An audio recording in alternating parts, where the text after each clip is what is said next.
Welcome to the Sleeping Barber podcast.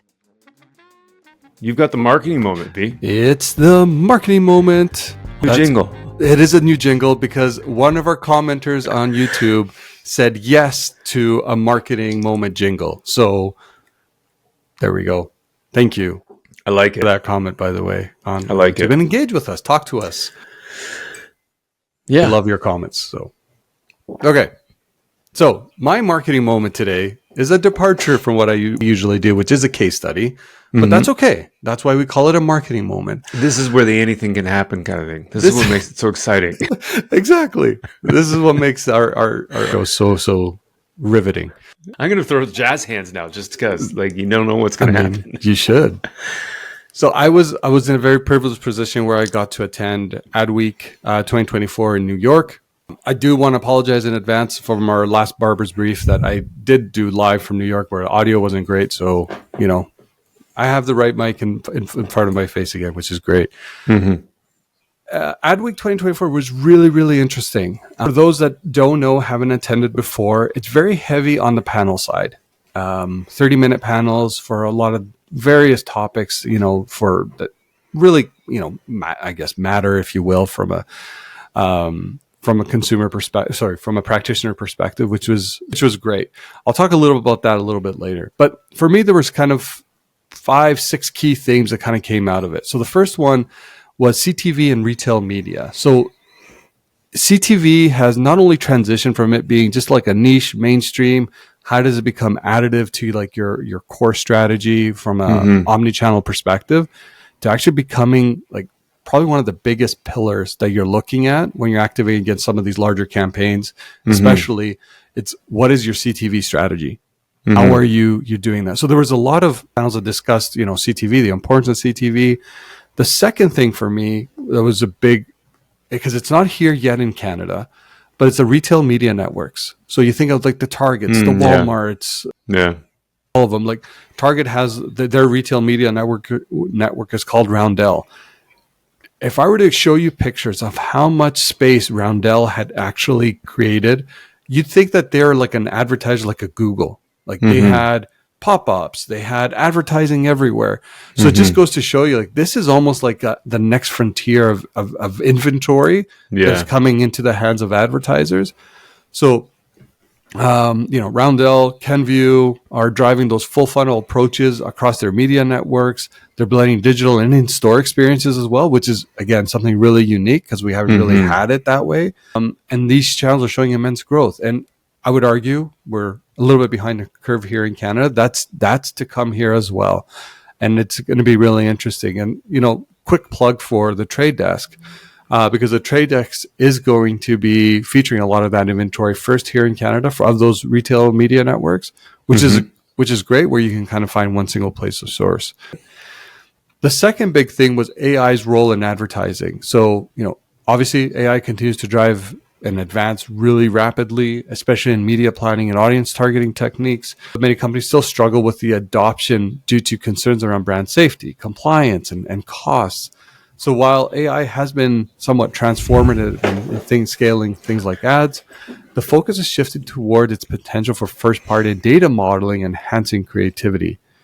Now, this is where there was almost like two different, you would hear two different conversations happening. It's like, is it actually an effectiveness creative tool for the long term? Not saying about like short content and things like that.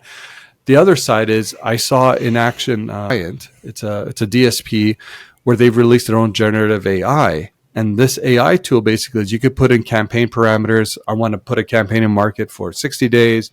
Here's the budget. Here's the demo. Here's all these parameters. Can you suggest a media plan? And it goes ahead and it's based on a lot of their own first-party data, how they've structured campaigns and things like that. So this engine is now creating bespoke media plans based on the inputs. Now, would I trust it enough to say, yeah, here's my media plan? No. But I think it's almost signaling where we're going. So if you need benchmarks, if you want something quick and dirty, you can basically just have a conversation with some of these AI tools that are rooted in a lot of that first party data. So that's where I feel it's going to be really interesting as that continues to evolve, or at least in our industry, how AI is going to be adopted more and more. Mm-hmm. Okay, couple more here just to wrap up. You can't, you literally cannot avoid a conversation around first party data. Like everywhere you look, it's always, how do you harness it? How do you do it? How do you make sure you're capturing the right signals? So with third-party cookies phasing out, which is, even though Google's not deprecating it, we keep talking about like the consumer will deprecate it anyways. It doesn't matter. Brands are turning to those first-party data solutions like Unique ID 2.0 by using email, phone numbers, login data, device data, anything. Like there's a lot of those signals that brands are are leaning on more. It just kind of go on to reiterate like how important it is to make sure that you do have that first party data plan, because it is what will save you somewhat in this. Actually, we're going to talk about privacy in a second, but the one thing I just want to touch on when it comes to harnessing that first party data is how you're asking for it, because like there's implicit and explicit first party data. So you need to make sure you're able to kind of capture and create that holistic picture. And that's where things like a CDP, a customer data platform, becomes really important, where you can marry a lot of the different inputs to showcase, this person is a return caller, constantly struggling with some tech. Well, how do we use that information to fuel some of our external media buys? Maybe we don't target them because they're not happy, for example, or, they're showing their displeasure on social. Okay, let's exclude this audience, etc. So anyways, a few things there on just the first party side. Privacy and regulatory uncertainty. So the US is unique when it comes to Canada in some cases, because there's not a lot of federal regulation around a lot of the privacy laws. They're all state governed. And because of that, it actually makes it a very complex environment to operate in, because every state's somewhat a little bit different in how they approach these privacy laws. So it still remains a critical challenge, which is really interesting to see how, they continue to navigate that. One really interesting thing, which I think has a direct tie to this, is like Google's absence from the event was insane. They had no branding, no, what's it called? No booths. Signage in any way, yeah. Absolutely nothing. And I couldn't help to think that it actually had to do with like their ongoing DOJ trial, which again kind of comes back into that privacy and regulatory uncertainty, which I feel like there's this, no one's really talking about this, but I believe this trial could actually shape and change the way our discipline is actually being administered moving forward. So it was really, really, really interesting to see their absence. It was definitely felt. And then finally, a declining focus on social purpose, DEI, and sustainability. Discussions around social purpose, DEI, sustainability were non-existent. Were not only notably absent, there were no conversations around these areas, which were, I want to say 3 years ago, totally. It was like, it was the thing. Yeah. Like you were talking about these things, full stop. So for me, it's one of those moments where you're like, man, have we turned a corner here? I'm not saying sustainability is not important. Not saying DEI is not important.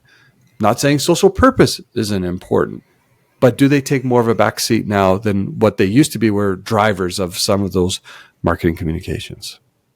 So that is my quick summary, if you will, of my time at Adweek 2024 in New York. A lot of great conversations. But I couldn't help to notice some of these themes. Yeah, it's super interesting as far as these are kind of like, you can call them trends almost. Like they hit on some of the trends that you keep seeing over and over again. Yeah. The connected TV thing is super interesting for sure. From an execution point of view, like I guess they're all execution, because you're talking about like how to use the data and using AI and that kind of stuff. And yeah, it's really interesting hearing all that.